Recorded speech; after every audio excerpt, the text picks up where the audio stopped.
Olá, pessoal, boa noite. Tudo certo aí? Estão conseguindo me ouvir? Vou compartilhar a tela aqui com vocês para a gente começar. Chuvinha boa agora, no início da aula.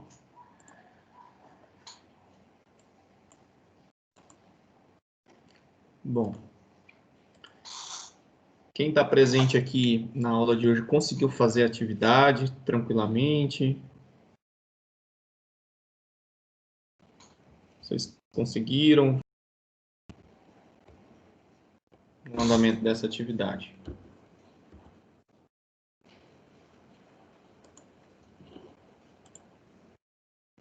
Vamos lá, pessoal, vamos interagir aí. André, Luiz Otávio, o Márcio e o Valdeilson. Até o momento eu sei que o Luiz, o Márcio e o Valdeilson conseguiram entregar, né? Como que foi? Eu ainda não consegui, não abri ainda a atividade de vocês. Eu fiz, professor, não sei se está certo. Tá certo. Dentre os 3 materiais aqui, qual deles você escolheu e por quê? O alumínio, né? Dentre os 3, né? Por conta da resistência, né? Específica? Isso, da resistência específica da rigidez, né? Tá. Então, beleza. Bom, vamos fazer aqui, aí a gente verifica isso. Mas realmente é por causa da resistência específica do alumínio, ele vai ser o escolhido, mas a rigidez específica, ele serve apenas, né, como um critério, por exemplo, para a gente traçar aqui, por exemplo, ó, ele pede para que nós determinemos, né, qual que é o material mais adequado para a fabricação dessa longarina, né, do avião, que são essas estruturas internas da asa, né? Quando nós fizermos os cálculos, a gente vai chegar numa coisa interessante. Então, vamos começar calculando, né? O que é a resistência específica, né? Eu vou chamar isso aqui de sigma, que é representar a resistência, né? Específica. A simbologia fica a critério de vocês. Então, a resistência específica, como que eu calculo, né? É uma razão entre, aqui no caso, a resistência, a ruptura do material, dividido, né, por sua, no caso aqui, seu peso específico, nesse caso, né? Mas pode ser pela densidade também. Então, aqui nós temos libras força por polegada quadrada. Então, esse aqui, no caso, o exercício do peso, né, o peso específico. Que nada mais é que a densidade multiplicada pela gravidade. Então, está em libras força por polegada cúbica. Mas, enfim, tanto o peso específico quanto a densidade, né, se nós fizermos os cálculos, vai chegar no mesmo significado físico de resistência específica. Então, a resistência específica é a propriedade de resistência última do material, aqui, resistência é a última atração, ou seja, sua resistência à ruptura, dividido, no caso, pelo peso específico. Então, nós temos que calcular isso para todos os materiais. Então, vou colocar aqui os valores aqui para o alumínio. Vou colocar primeiro conforme a ordem está aqui. Aço. Aí o alumínio. O titânio. Então, nós temos esses materiais aqui. E aqui é o valor dessa propriedade. Vou inserir nesses espaços. Então, se nós pegarmos aqui, né, e dividirmos o valor de 80 kPSI, que é 80 kg polegada quadrada, né, pelo valor aqui do peso específico, né, dividido por 0,28, aqui tem uma questão, né, é a questão das unidades. Eu poderia converter tudo isso aqui para PSI, eu poderia pegar, né, e multiplicar por 1000, né, certinho, Só que a gente observa que todos os valores dessa propriedade estão na mesma unidade, né? Assim como o peso específico. Então, não tem necessidade nenhuma de eu converter os valores aqui, tá? Então, esse caso aí vai dar 285,7. Então, se você converteu, não tem problema. O importante é vocês conseguirem compreender qual que é a ordem de magnitude do número. Então, 285,7. E o segundo aqui, 60 dividido por 600, né? Este outro aqui, 90 dividido por 0,16, vai dar 562,5. 562,5. Então, aqui nós já temos os dados de resistência específica. Não vou comentar nenhuma informação a respeito desses dados. Vou vir agora para a próxima informação, que é a rigidez específica, né? Vou chamar aí do Ezinho, né, que é o módulo de elasticidade, que é a medida de rigidez específica. A rigidez específica, nesse caso, né, é a razão entre o módulo de elasticidade do material dividido pela densidade ou peso específico do mesmo. Então, se nós fizermos os cálculos seguindo a mesma sequência, eu vou inserir esse valor aqui, nessa coluna aqui, tá?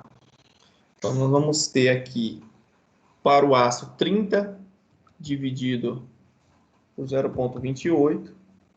Então, se a gente observar aqui, estão nas mesmas unidades. Então, não preciso multiplicar isso aqui por 10 à sexta, tá? Apesar disso, vai dar 107. Esse aqui, 107,14. O segundo, 10,4 dividido por 0,1, 104. E o último, 16,5 dividido por 0,16, vai dar 103. 103,1. Bom, o que esses dados nos fornecem, né? Eles estão pedindo, né, com base nesses dois critérios, resistência específica e rigidez, a escolha do material para uma longarina de avião. Quando nós fazemos algum projeto, né, que tem correlação com projetos da aeronáutica, a gente tem que levar em consideração a resistência do material e o peso, né? Então tem que ser ao mesmo tempo resistente e leve. E a rigidez específica, ela é uma medida, né, da deformação. Então, em relação ao peso, o material que tem uma alta rigidez específica quer dizer que esse material, ele, ao mesmo tempo que ele tem baixa deformabilidade sob serviço, né, e ele é leve. A resistência específica, quanto maior for esse valor, quer dizer que o material ele é resistente, né, e leve também. Então, olhando aqui esses dados, quando nós vamos olhar primeiro aqui o campo da rigidez específica, a gente observa que todos os três materiais estão muito próximos aqui os valores, né? Então, 107, 104, 103. Então, com base na rigidez específica apenas, a gente não consegue ter uma definição, porque todos os três materiais se encontram com valores muito próximos, né?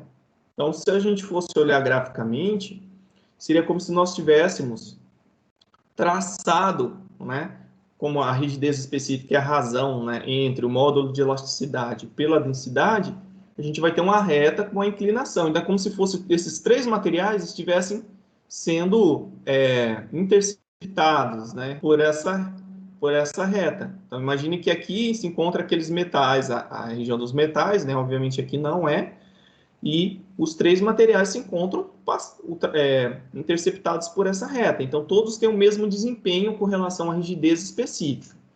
E, para que nós consigamos definir, a gente vai ter que seguir agora, né, pegar esses três materiais e trazer para o gráfico de resistência específica e observar qual que apresenta o maior.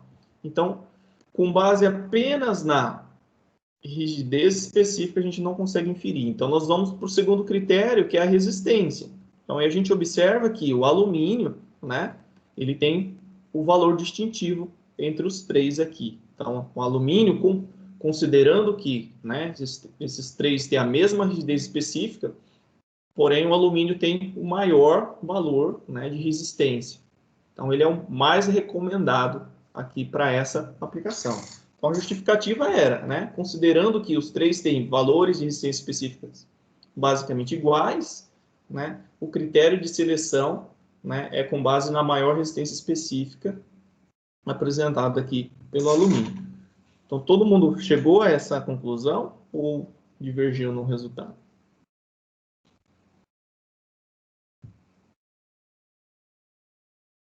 Bom, vocês estão muito quietos. Eu deu igual também, professor. Igual, né? Então é isso, é assim que funciona a dinâmica. Então, às vezes, vocês vão precisar usar mais de um critério. Às vezes, vocês fazem com base no critério de rigidez específica, vem para a seleção gráfico de resistência específica, aí depois pode partir para um outro diagrama de seleção, por exemplo, custo, né?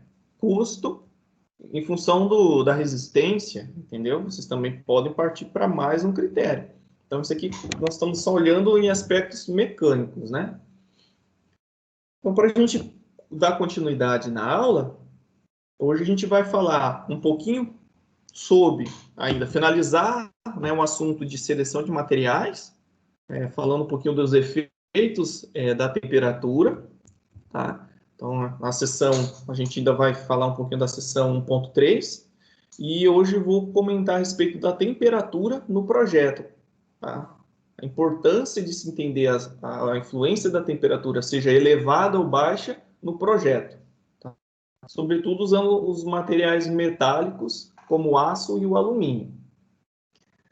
E depois eu vou entrar na seção 2.1, que vai falar um pouquinho a respeito de teorias de falha de materiais, na verdade, teorias de falha aplicada no dimensionamento, né, de componentes de máquinas. Bom, vamos falar um pouquinho então da temperatura no projeto. Só que antes de entrar, né, propriamente dito no assunto que eu quero falar, né, eu trouxe aqui um exemplo, né, que é uma introdução, né, no tópico. Tá? Então, o que nós temos aqui? Nós temos um exemplo, né, que é um satélite. Tá?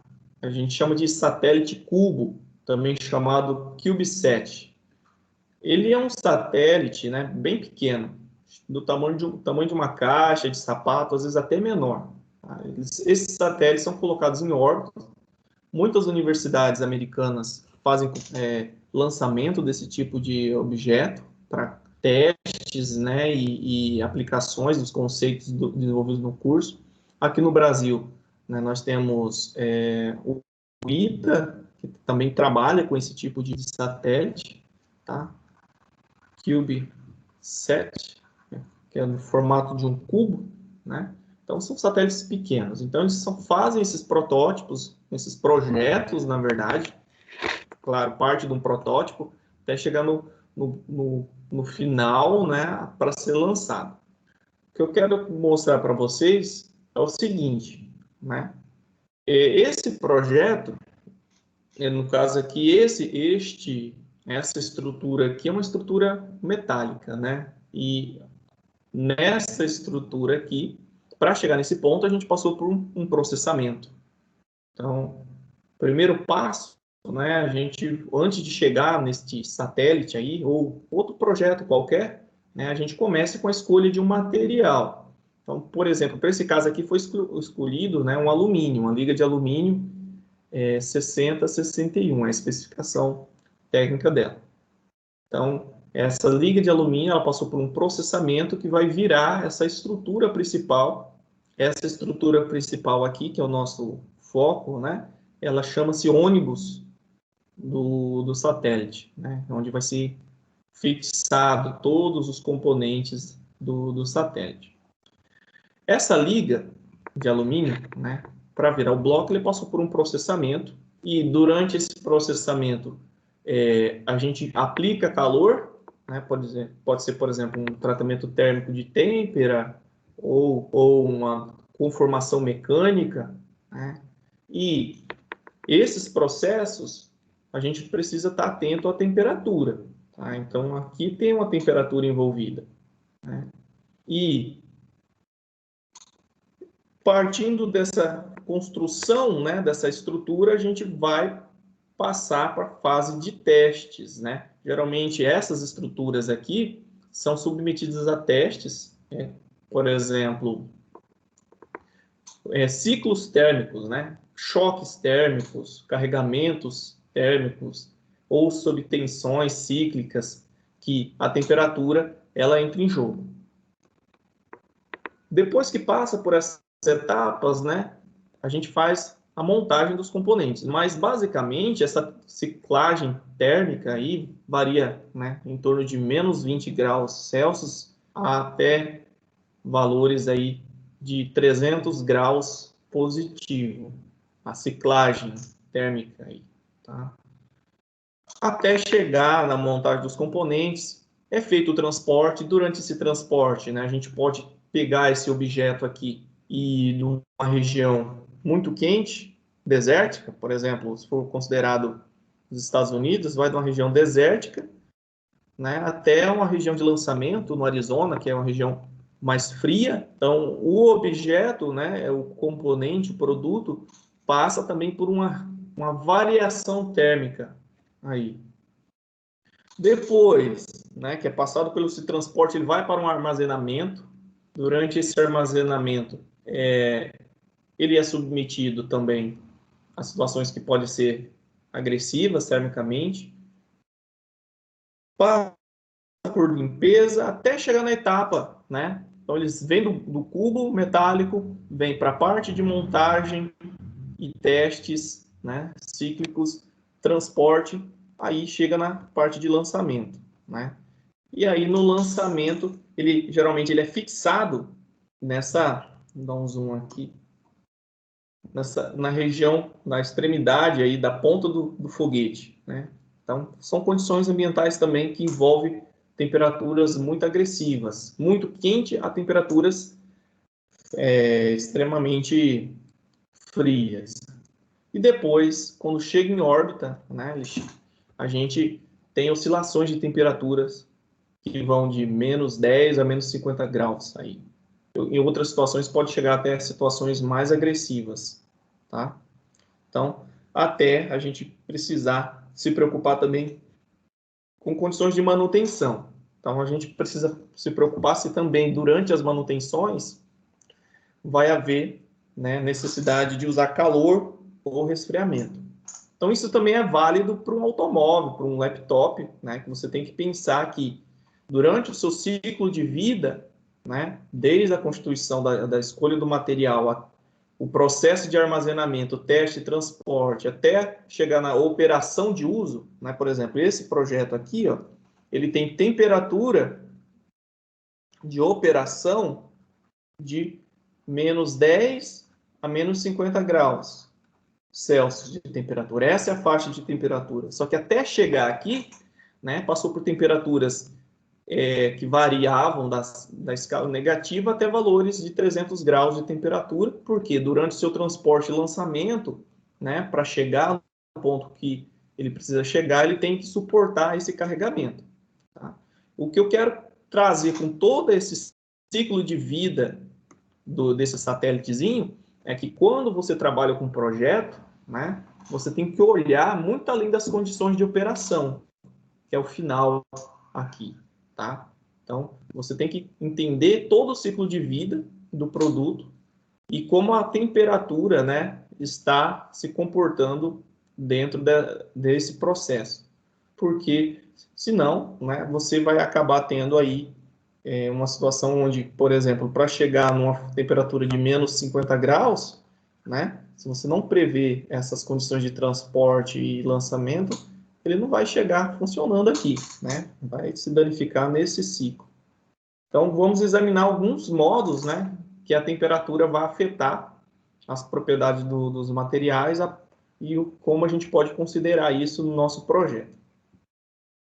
Bom, aqui nesse gráfico, nós temos um gráfico básico, né, que aqui no eixo Y, nós temos É a porcentagem de resistência mecânica que o material tem sob temperatura ambiente.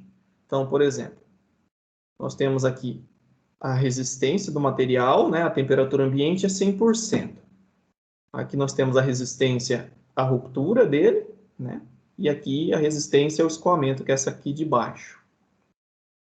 E no eixo X, nós temos a temperatura que está em Fahrenheit, né? Então aqui começa um aumento da temperatura, né? Então isso aqui foi analisando um aquecimento, né? Temperatura elevada, qual que é a influência da temperatura elevada na resistência mecânica do aço, né? Só que isso aqui a gente está medindo em termos percentuais. Quanto de resistência permanece se comparado com quando esse material está em temperatura ambiente.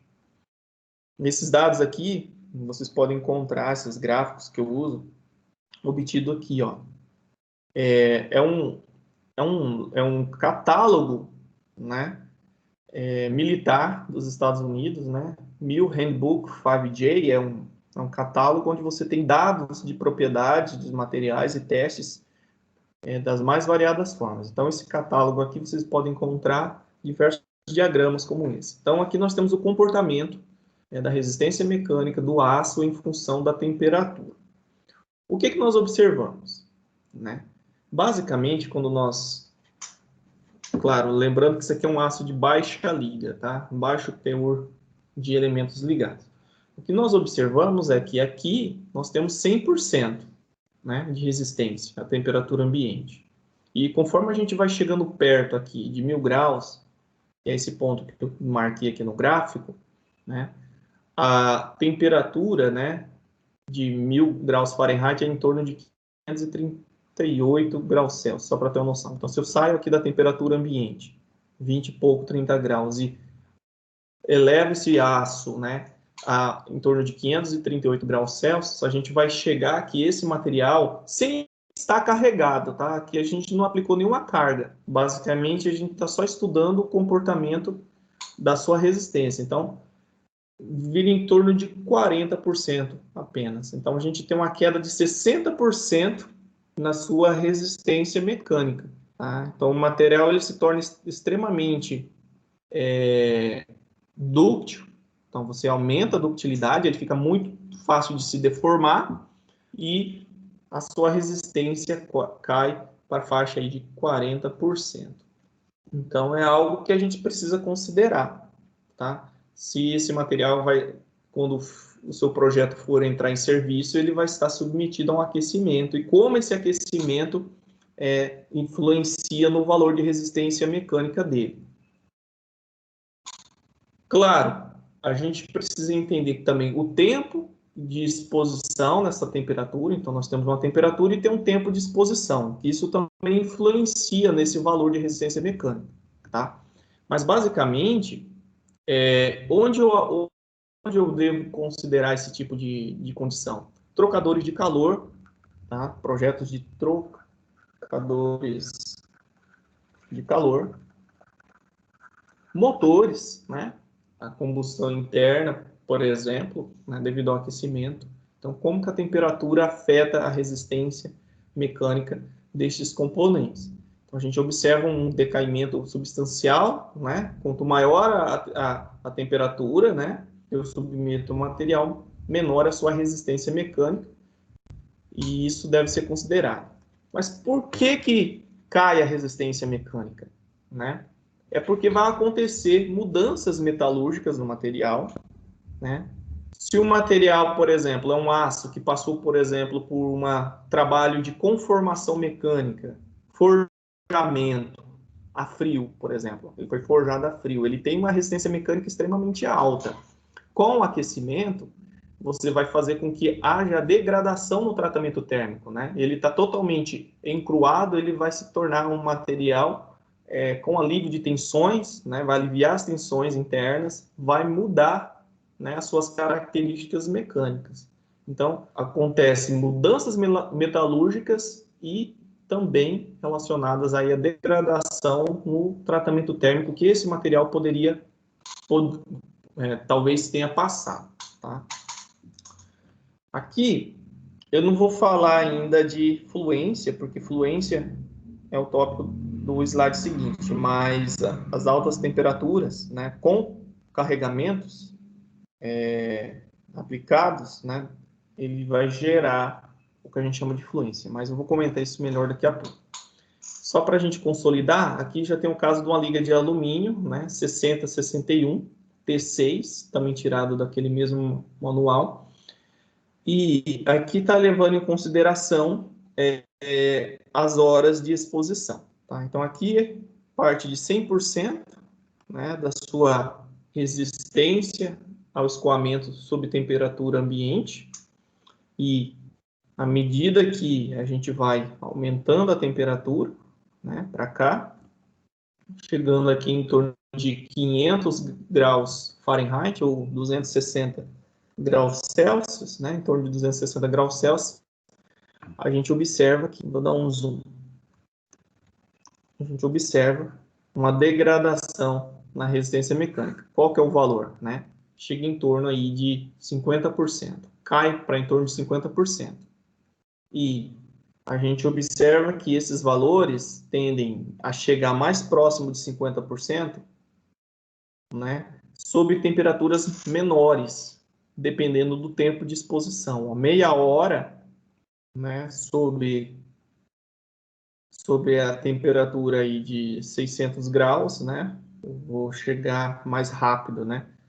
Se eu manter uma temperatura menor, né, sob 10 horas, né, então aqui a gente percebe que o tempo de exposição também causa, né, um decaimento. Ó, 10.000 horas, eu vou chegar aqui a um valor de 50% da sua temperatura inicial, sob condições ambientes, né, a uma faixa aqui de 400, 10 horas, né? Então a gente percebe também que o tempo de exposição sob aquela temperatura vai degradar, né, a sua resistência mecânica. E comparado, né, ao aço, o alumínio ele é bem menos resistente a altas temperaturas, né? Devido, claro, ao seu tipo de estrutura cristalina, constituição desse material. Bom, aqui, né, vou falar um pouquinho sobre, né, a fluência, né? Acredito que vocês possam já ter ouvido falar isso no curso de materiais, mas o que seria a fluência? Não é fluência no idioma, né? Mas aqui fluência está relacionada, né, ao modo de falha devido à temperatura em que os materiais, quando eles estão submetidos a uma carga, né, e sobretudo essa carga ela é constante, porém ela é aplicada sob uma temperatura elevada, tá? Mas a fluência ela acontece também se não há um aumento de temperatura. Imagina que você tem aqui uma barra metálica e sobre essa barra metálica você tem um bloco pesado, né, que está aplicando uma força aqui. A fluência seria, né, a deformação. Fluência vem de fluir, tá? Fluir.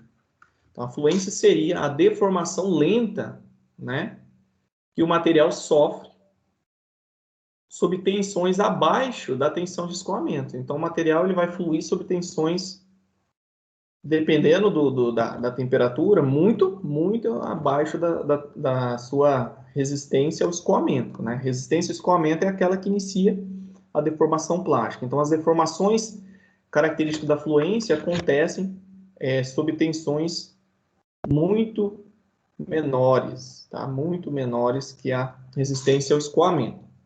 Quanto maior essa temperatura, mais rápido é a deformação que acontece. Então, se eu deixar isso aqui 10 anos submetido a uma temperatura de 100 graus, né, por mais que o material, o ponto de fusão dele é alto, né, ele vai apresentar uma certa deformação com o tempo. E essa deformação a gente chama, né, de um estado de fluência. Os metais ferrosos, eles tendem a ter uma fluência insignificante em temperatura ambiente. É pouco, né? Acontece, mas é bem pouco.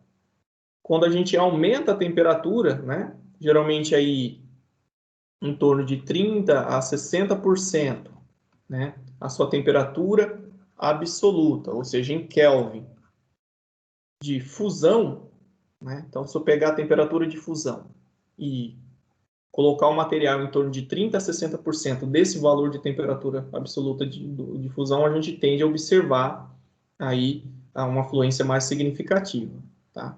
É muito comum a fluência acontecer aí em polímeros, é mais fácil, plásticos, né? A gente consegue observar a fluência mais rapidamente do que em metais. O chumbo é um metal muito fácil de fluir, né? De sofrer fluência a temperaturas bem baixas, tá? Na faixa de temperatura ambiente. Agora, uma coisa, né, que é importante destacar, que dados de fluência dos materiais metálicos, sobretudo, né, são bem escassos. A gente quase não vai encontrar dados sobre isso. Por quê? As taxas, que a gente chama taxa de fluência, que é como se fosse a velocidade com que a gente começa a perceber a deformação, né, do material, ela tende a ser muito longa, né? Então, ela começa a ser significativa quando nós temos temperaturas bem altas. E, às vezes, o material ele vai estar submetido a temperatura superior ao ambiente, né? E nós gostaríamos de prever a influência do fenômeno da temperatura. E, como os dados experimentais decorrem, né, de avaliação que precisa do tempo, e isso acaba aumentando o custo para a gente obter esses dados, né? E às vezes dificulta também. Às vezes a gente precisa deixar aí 4 anos um objeto a 100 graus para fazer uma análise dessa propriedade. Então, a gente tem dados bem escassos.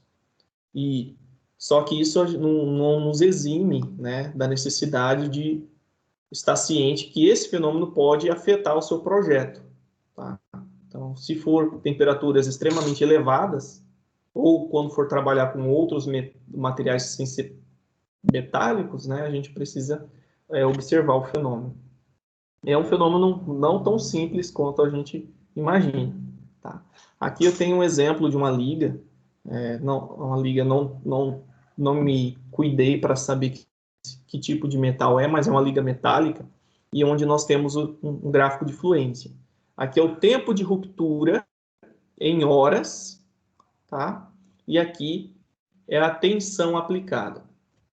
E nessas linhas a gente observa o valor da temperatura, tá? Então aqui é a temperatura em Kelvin. São os valores da temperatura. A gente observa o seguinte, né?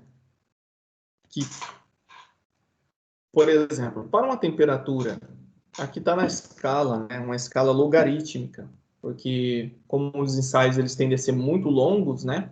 Então a tensão aplicada e o tempo até a ruptura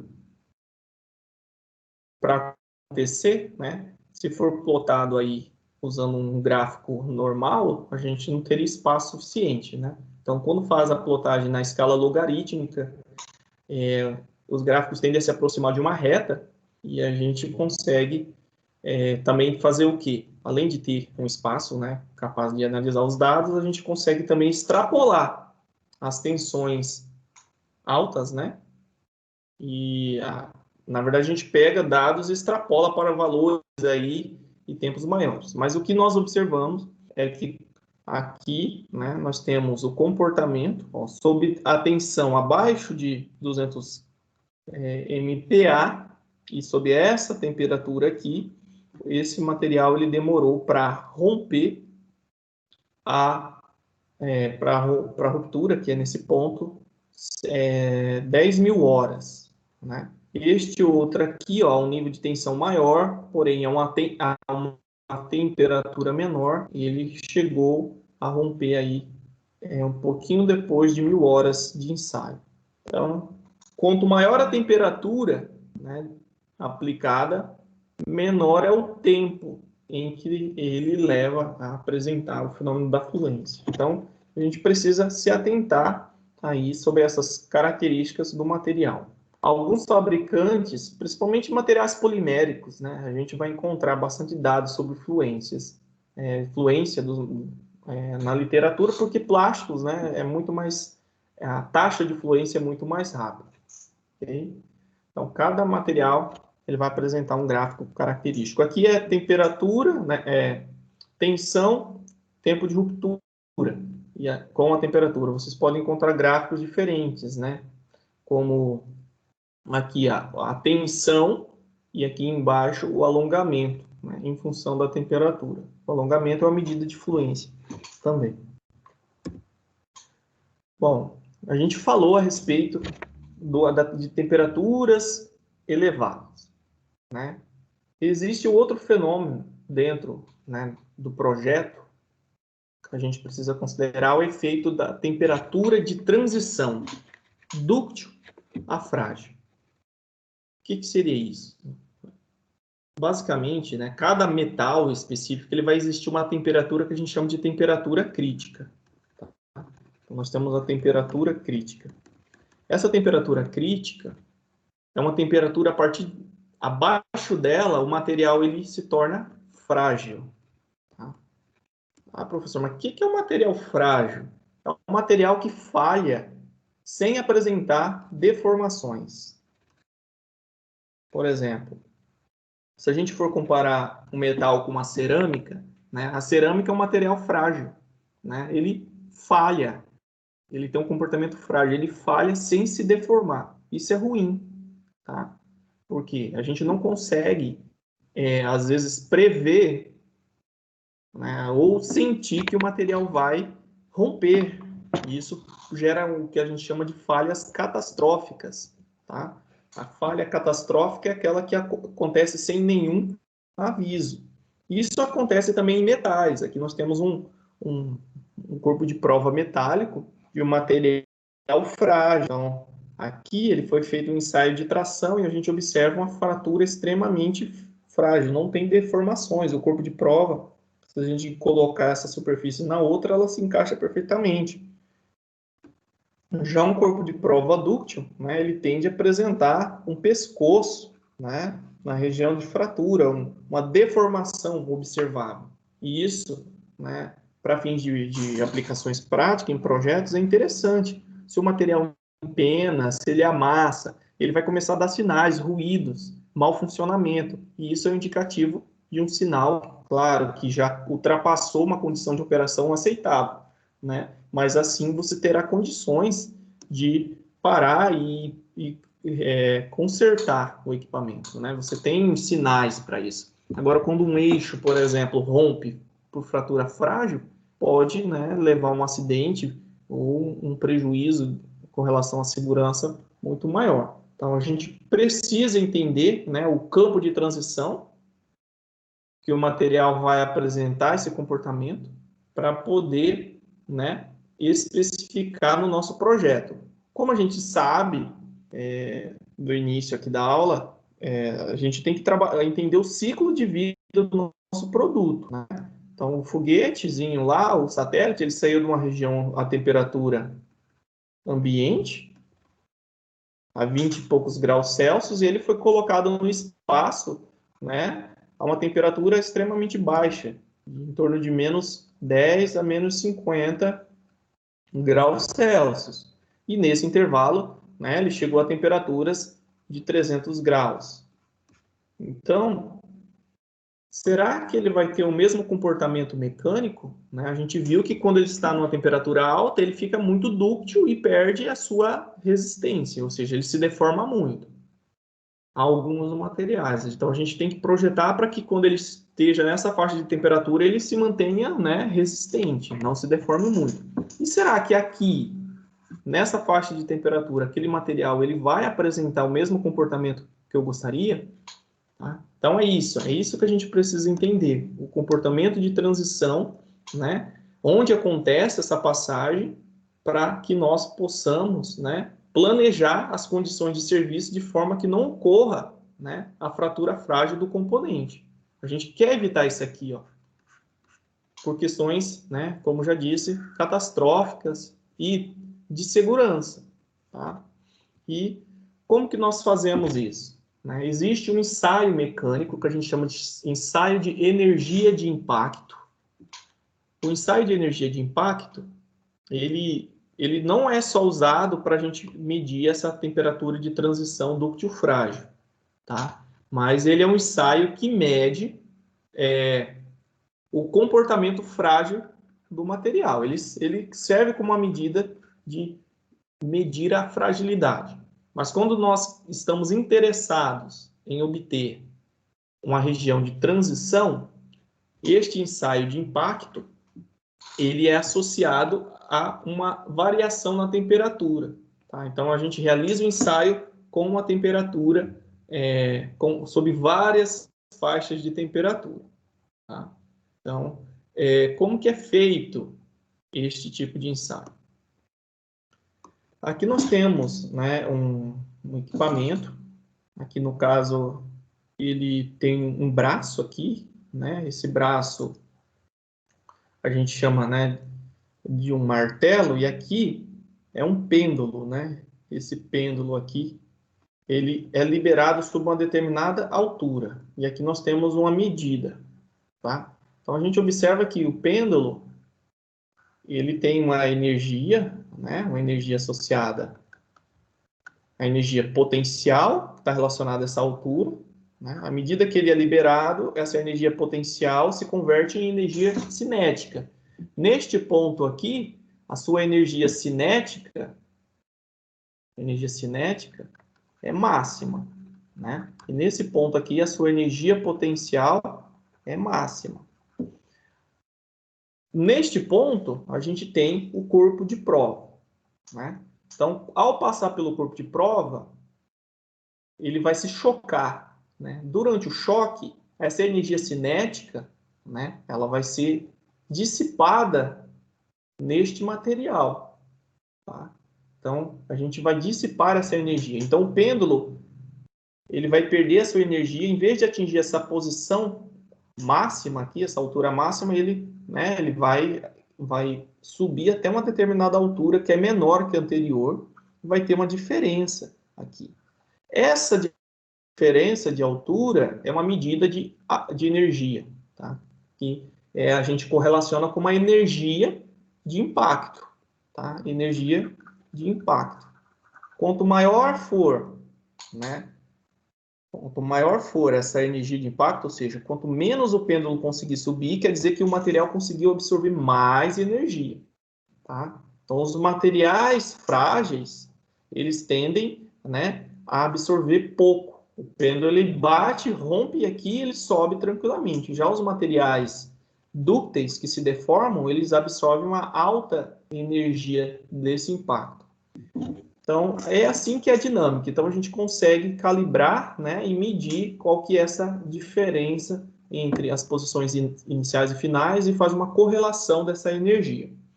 Existem, basicamente, dois ensaios mais utilizados, tá?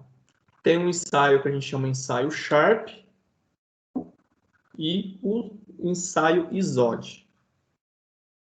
Aqui, nós temos um ensaio de energia de impacto entalhe J, tá? Que é a forma com que é feito o entalhe. Mas, basicamente, nós temos um corpo de prova parecido como este, e o que vai modificar de um ensaio ao outro é a configuração geométrica do corpo de prova e a fixação aqui, tá? Então, a gente muda o modo de fixação. Mas tanto o entalhe J, o Sharp, né? Em Sharp em V, tá? Então, o entalhe, o Sharp, ele tem esse entalhezinho na forma de V aqui. Tá? E tem um isódio, eu não lembro agora como que é feito esse entalhe. Mas, basicamente, o corpo de prova ele fica aqui posicionado nessa base e ele tem esse entalhe. Tá? Então, a energia é absorvida, né, através dessa diferença de altura, que o martelo ele tem um peso, né? Então, a diferença é que um ensaio Sharp ele é fixado aqui sob dois apoios, conforme a gente está vendo aqui, ó, ele tem dois apoios, ele está apoiado aqui. Já o ensaio ISOD, uma extremidade é engastada, tá? Então, você engasta uma extremidade e assim modifica alguns parâmetros. Mas, basicamente, todos têm entalhes, tá? Entalhe em V, em J e a posição aqui. E assim funciona. E a gente ensaia, por exemplo, um monte de vezes, variando a temperatura do ensaio para a gente entender qual que é a variação dessa energia absorvida durante o ensaio. Bom, antes de mostrar o gráfico resultante, eu trouxe aqui algumas fotos, né, que mostram a fratura, a diferença da fratura, tá, de materiais frágeis e dúcteis. Então, aqui é a seção de corte, tá? Então, a gente observa o seguinte, no ensaio de impacto, onde a fratura é dúctil, a gente observa, né, essas deformações laterais aqui, ó, onde o choque mecânico, né, do martelo, ele causa essas deformações e aqui é a região de ruptura. E no ensaio de impacto, onde a fratura é frágil, a gente observa pouca deformação nessas regiões aqui. Então, aqui são a vista de corte, tá, dos corpos de prova.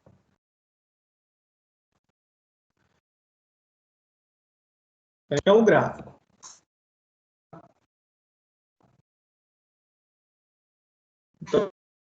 Então aqui a diferença entre as posições, que é o corpo de prova, ele vem, se choca e para numa determinada posição. Aqui marca-se, né, essa energia de impacto, e aqui embaixo é em função da temperatura.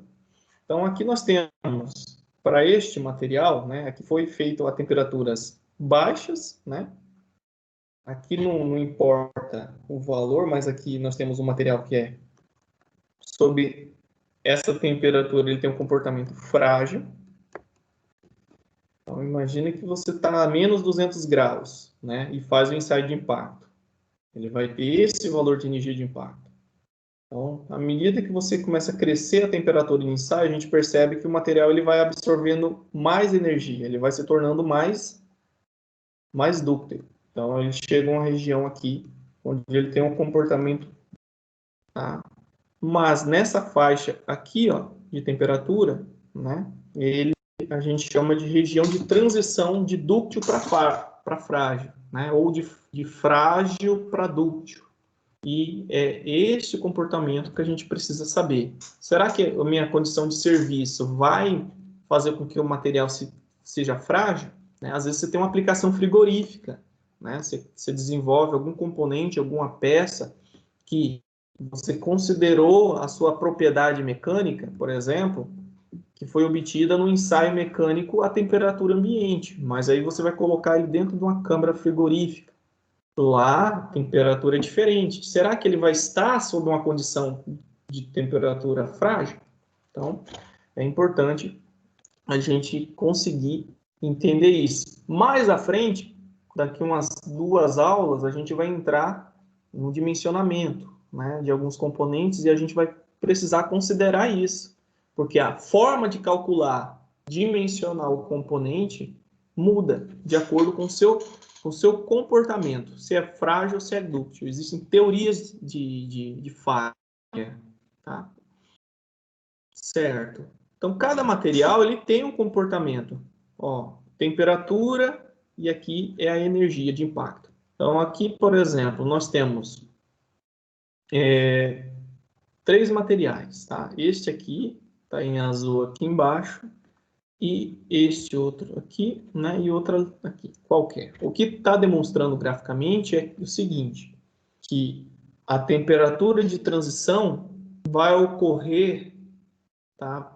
Dependendo do teor de carbono que o material tem, do tipo de elemento de liga, o tamanho de grão, se esse material passou por um tratamento térmico.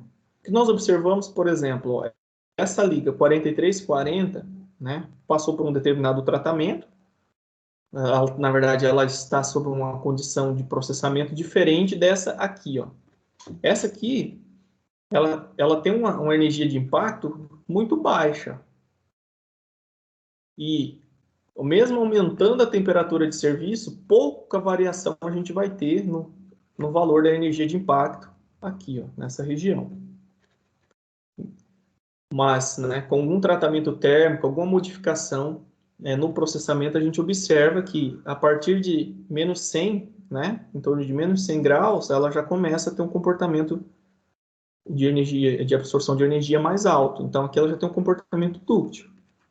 Então, pode ter o mesmo material que foi submetido a tratamentos térmicos diferentes, elementos de liga, outra característica, a gente tem uma possibilidade de mudar isso. Bom, sabendo disso, eu trouxe para vocês um estudo de caso. É um estudo de caso clássico, né, dentro aí da área de estudo de fraturas, tá, em projetos.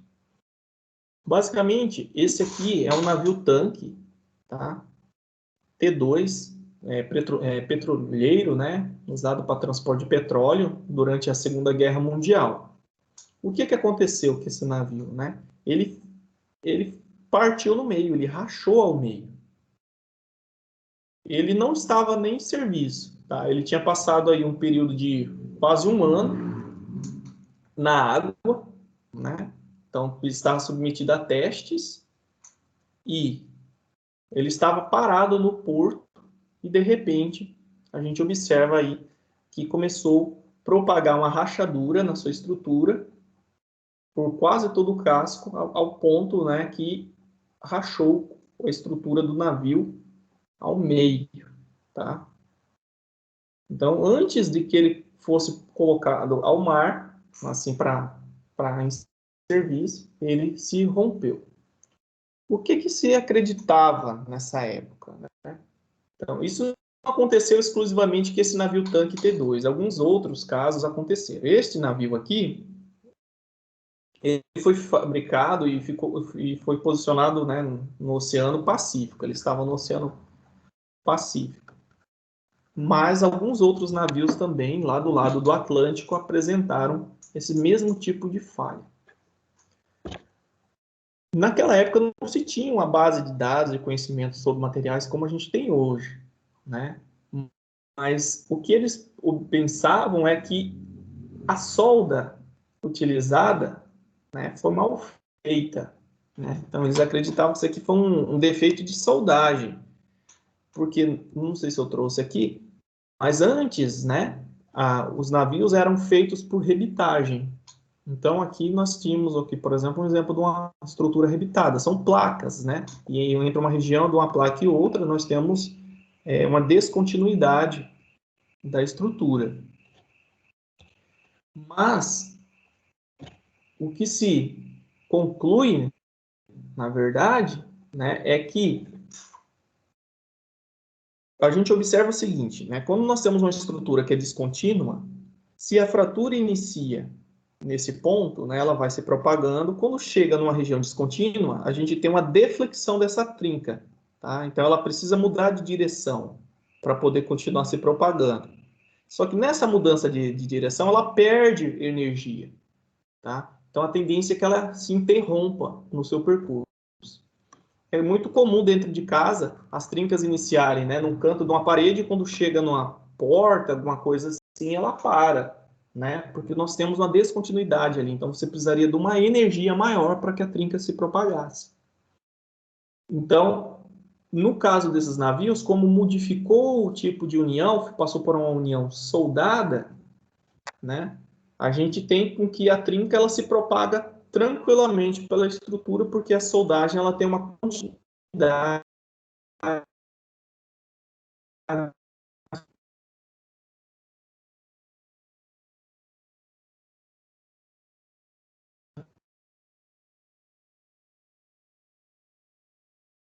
Então, o que eles não respeitaram, não conheciam o efeito da temperatura dentro do comportamento em serviço do navio, naquele momento. Então, mudou-se a estrutura de união, e aí, né, o material ele não foi modificado e as trincas se tornaram um problema, né? Aí o material, quando ele estava na água, né, ele atingiu a temperatura de transição, né, ele saiu de dúctil para frágil, e qualquer local que tivesse, né, um início de fratura, ele vai se propagar muito rapidamente, tá? Então, aqui é um exemplo clássico, né, de que depois disso, obviamente, se modificou os materiais, né, mudou os elementos de liga para que eles atingissem temperaturas, para que as temperaturas de serviço dentro da água fossem, né? Então, nós temos a região de transição. Então, para que o navio estivesse sempre, né, com a sua estrutura, trabalhando numa região segura, né, região dúctil. Então, para que a gente trabalhasse nessa região, precisou modificar, né, a composição, passou por algum tratamento térmico, as ligas usadas aqui. Então, é muito importante, tá? Conhecer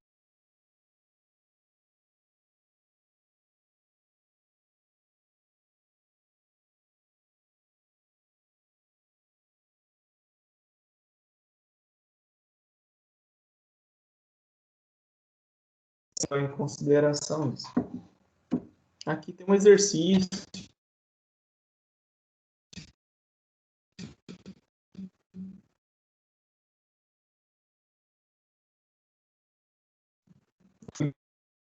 Né? E ele fala a respeito da temperatura de...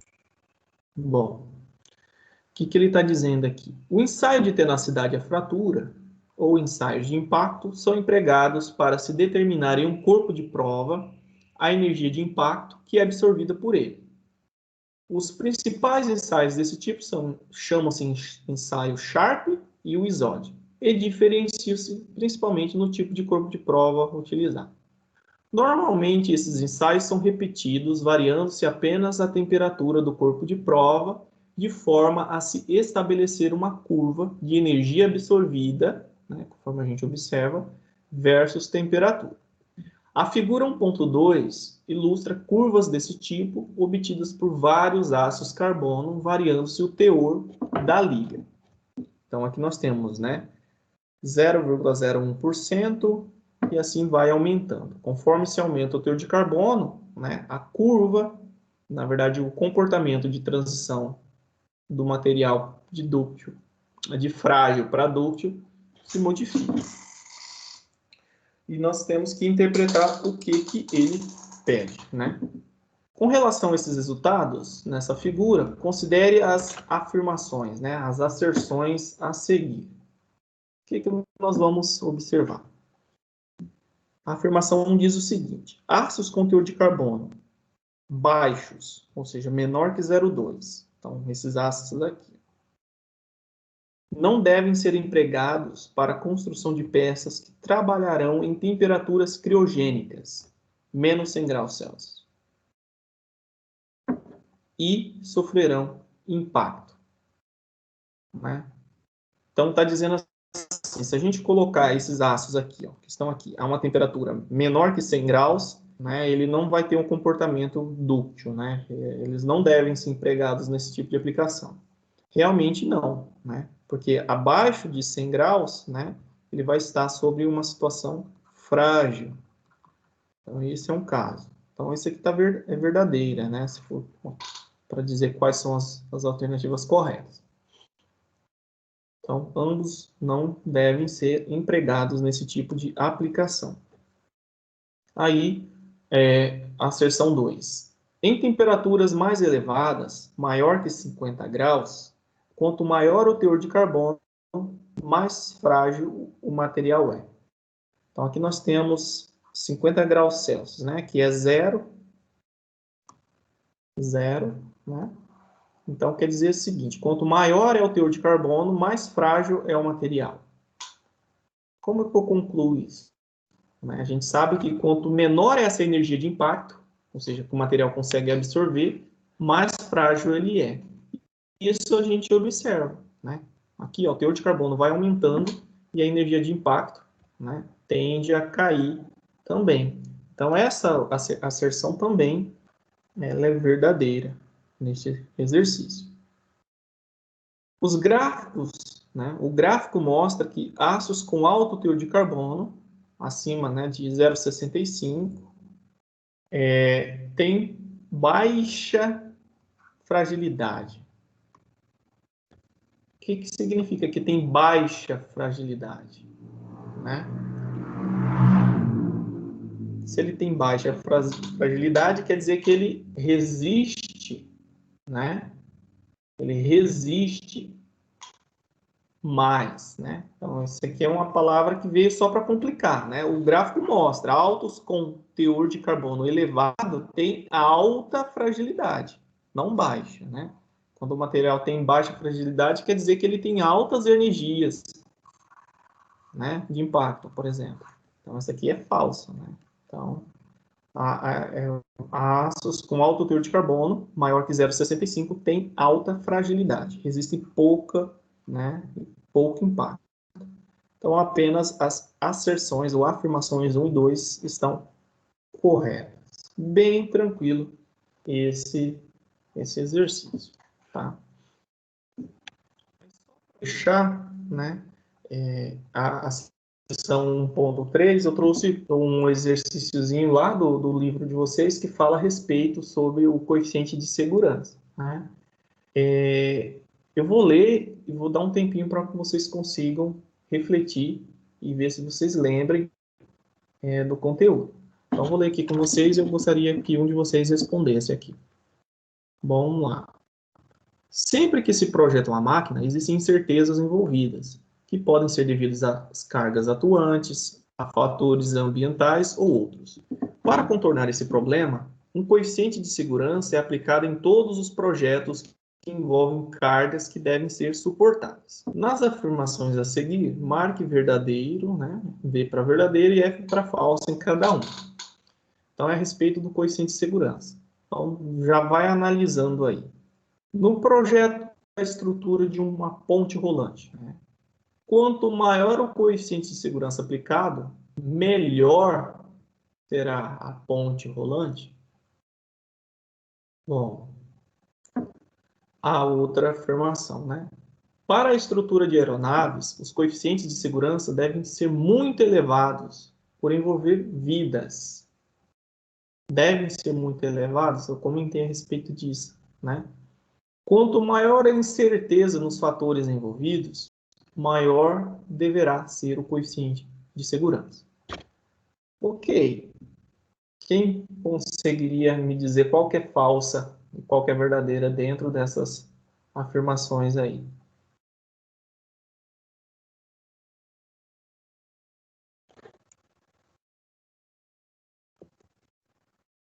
Vamos lá, pessoal. As três são verdadeiras aí, professor. Pelo menos da minha interpretação, né? Tá. Certeza que as três estão corretas? Ó, duas estão erradas dessas aí, tá? Ei, Mas tranquilo, é importante tentar entender.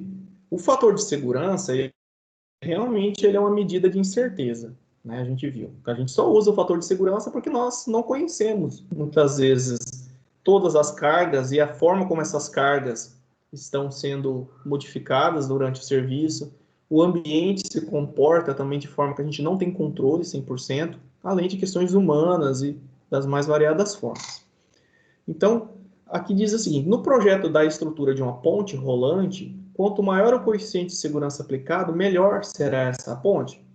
Depende, né? Mas, de toda forma, quando nós temos uma estrutura que se movimenta, a gente sabe que quanto maior o coeficiente de segurança aplicado, né, a gente vai tender a ter uma estrutura mais pesada, né? E vai ser mais difícil de se movimentar, vai ser mais cara, né? E isso não é uma boa consideração, tá? Então, quanto maior o coeficiente de segurança aplicado, a gente vai ter maior quantidade de matéria usando na estrutura.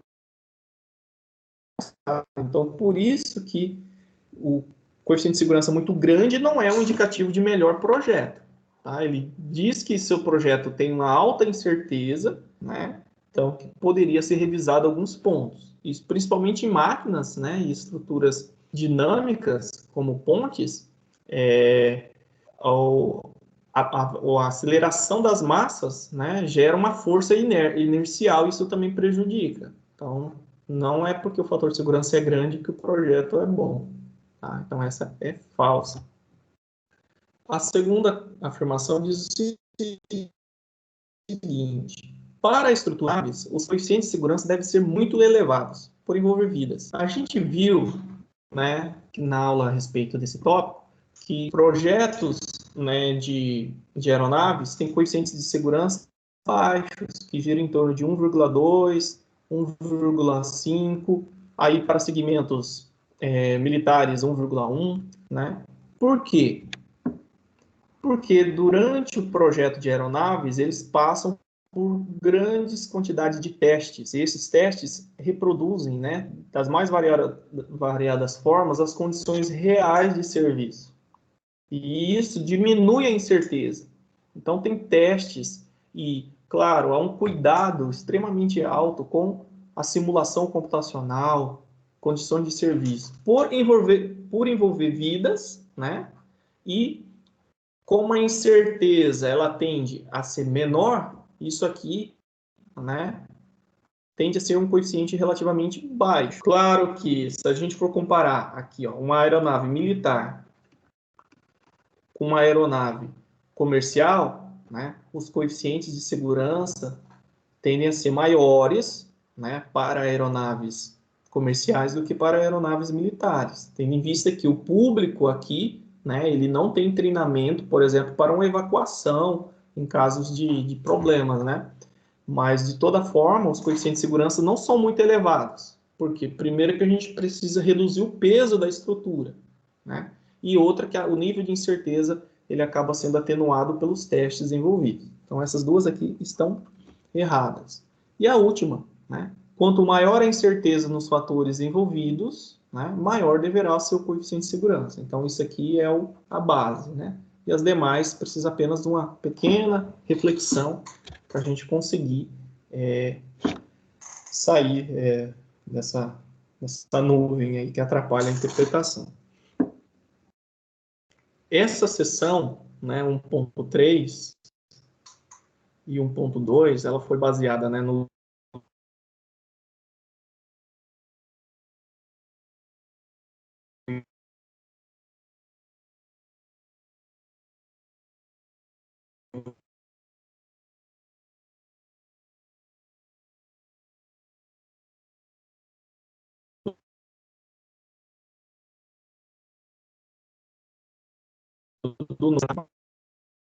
Eu vou agora iniciar, né, a unidade 2, tá? Eu vou interromper a gravação para não ficar muito longo os dois vídeos. Aí eu vou postar 2 vídeos para vocês.